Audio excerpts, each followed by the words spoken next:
Olá, boa tarde. Você acompanha agora as principais notícias do Brasil e do mundo desta segunda-feira. E eu começo essa edição com as manchetes dos sites dos principais jornais do país. Folha de São Paulo, economia reserva 11 bilhões e 700 milhões de reais para reajustes salariais de servidores em 2023. A verba pode bancar revisão concedida ainda em 2022 ou no primeiro ano de gestão do próximo presidente. E agora o Estadão, Guarapuava, Brasil precisa encarar esses crimes como equivalentes ao terrorismo. É urgente que o Brasil desenvolva uma doutrina de resposta a incidentes criminais, diz especialista. Quadrilha aterrorizou cidade paranaense nesta madrugada. E agora o Valor Econômico, o FMI alerta para risco à estabilidade financeira com aquisição recorde de dívida soberana por bancos em emergentes. A entidade enxerga um aumento do risco à estabilidade financeira pelas pressões sobre as finanças do setor público. E por fim, o Globo, casos de dengue crescem 85% no Brasil e o número de mortes é o dobro em 2022. Nas últimas semanas, a região sul apresentou aumento expressivo de casos da doença causada pelo mosquito Aedes aegypti. A partir desta quarta-feira, começa o saque extraordinário de até R$1.000 do Fundo de Garantia por Tempo de Serviço. Os primeiros a receber o benefício são os nascidos no mês de janeiro. De acordo com a Caixa Econômica Federal, cerca de 30 bilhões de reais vão ser liberados para cerca de 42 milhões de trabalhadores, que têm direito ao saque. Em geral, o dinheiro da conta do Fundo de Garantia do Trabalhador só pode ser sacado em situações específicas, como na demissão sem justa causa, na compra da casa própria ou na aposentadoria. Mas no mês passado, o governo federal publicou medida provisória liberando o saque extraordinário do FGTS. As consultas foram abertas aos trabalhadores no começo de abril, para saber quem tem direito ao benefício, além de levantar os valores e datas para receber o dinheiro. O pagamento vai ser até 15 de junho, de acordo com o mês de nascimento de cada trabalhador. Mas a retirada do valor será possível até o dia 15 de dezembro. Se o titular possui mais de uma conta do FGTS, o saque será feito primeiro nas contas relativas a contratos de trabalho extintos, com início pela conta que tiver o menor saldo. O saque é facultativo e, caso o trabalhador não tenha interesse, pode indicar que não deseja fazer a retirada do crédito. E se o valor for para a conta poupança social digital do trabalhador e essa conta não for movimentada até 15 de dezembro, os recursos devem retornar à conta do FGTS, devidamente corrigidos. O sarampo volta a assustar o Brasil com o registro de 2 novos casos aqui em São Paulo. Uma pessoa doente pode transmitir a doença para até 18 indivíduos não imunizados. A confirmação de 2 casos de sarampo em São Paulo, um deles na capital e o outro no litoral sul do estado, trouxe de volta uma preocupação sobre um surto da doença, que ficou adormecida na pandemia do novo coronavírus. Segundo o Ministério da Saúde, em 2019 foram registrados mais de 18 mil casos confirmados da doença e 15 mortes no Brasil. Com isso, o país perdeu o certificado de erradicação da doença concedido em 2016 pela Organização Pan-Americana de Saúde. A única forma de combater a doença é por meio da vacinação.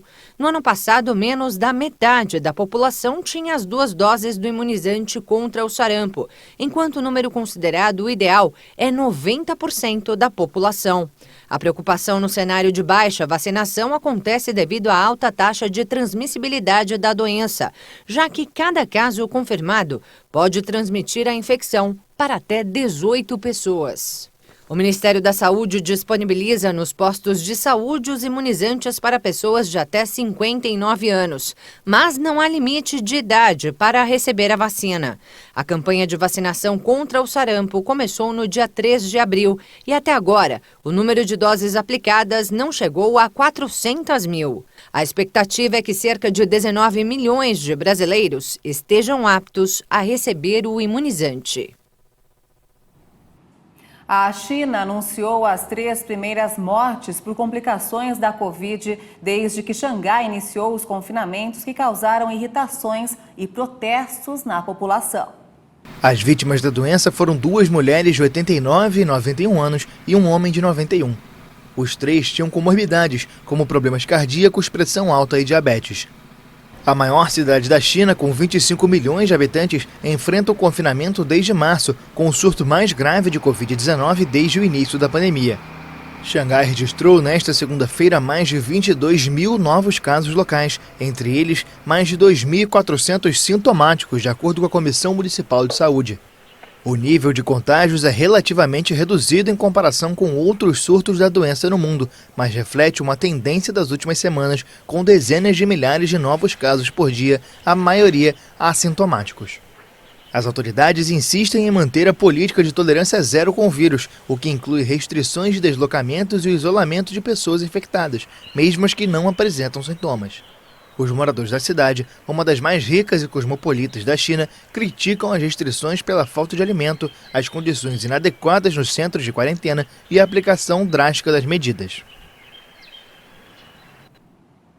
O ministro da Saúde, Marcelo Queiroga, anunciou o fim da emergência sanitária decretada em fevereiro de 2020 pela chegada da Covid-19. A decisão foi justificada pela queda drástica de contágios e mortes nas últimas semanas. Queiroga afirmou que um ato normativo vai ser editado nos próximos dias para formalizar a decisão e concretizar o fim da emergência decretada em 3 de fevereiro de 2020. A emergência permite a compra de medicamentos sem licitação, entre outras medidas extraordinárias contra a Covid-19. O ministro da Saúde também ressaltou que a decisão não significa o fim da pandemia e que vamos continuar a conviver com o vírus. O anúncio da suspensão da emergência coincide com o relaxamento das medidas contra o Covid-19 e a queda drástica no número de óbitos semanais, com mais de 75% da população totalmente imunizada. A Rússia divulgou neste final de semana um vídeo que mostra supostos resgatados do navio afundado. Segundo Moscou, a embarcação sofreu danos graves por causa de um incêndio e depois naufragou. Um funcionário do Pentágono chegou a afirmar que ele foi atingido por mísseis ucranianos. Nas imagens, dezenas de homens vestidos com uniformes da Marinha Russa aparecem alinhados diante do chefe da força, Nikolai Yevmenov. Em um comunicado, o Ministério declarou que o comandante em chefe da Marinha, o almirante Nikolai Yevmenov, e o comandante da frota no Mar Negro se reuniram com a tripulação do cruzador Moskva em Sevastopol, na Crimeia. O almirante informou à tripulação do cruzador que os oficiais, aspirantes e marinheiros continuarão servindo a Marinha. São as primeiras imagens divulgadas de supostos tripulantes do Moskva desde que a embarcação naufragou na última quinta-feira. A Rússia afirma que o navio, o principal da frota russa no Mar Negro, afundou após um incêndio provocado pela explosão de munição armazenada em seu interior. Já a Ucrânia afirma que a embarcação afundou após ser atingida por mísseis disparados por suas forças de defesa. A divulgação do vídeo neste sábado ocorre depois dos questionamentos de muitos especialistas e usuários das redes sociais sobre o que teria acontecido com os tripulantes do Moskva. A Rússia declarou que a tripulação foi retirada do barco antes que afundasse, sem que o incidente tivesse provocado vítimas. 3 astronautas chineses retornaram à Terra após completarem a missão espacial tripulada mais longa da história do gigante asiático. A equipe ficou 183 dias no espaço, encerrando a missão espacial tripulada mais longa do país. O grupo, formado por 2 homens e uma mulher, voltou à Terra em uma pequena cápsula, depois de passar 6 meses na estação espacial chinesa Tiangong, que ainda está em construção. A espaçonave Shenzhou 13 é a mais recente missão do programa da China para rivalizar com os Estados Unidos no espaço. O trio decolou em outubro do ano passado do deserto de Gobi, no noroeste da China, como parte da segunda de 4 missões tripuladas planejadas entre 2021 e 2022 para montar a estação. Nesse período, os astronautas realizaram inúmeros experimentos científicos, prepararam equipamentos e testaram tecnologias para as próximas fases de construção e realizaram 2 caminhadas espaciais. Localizada a uma altitude de 350 a 400 quilômetros, a estação terá 3 módulos. Tiangong significa Palácio Celestial em mandarim.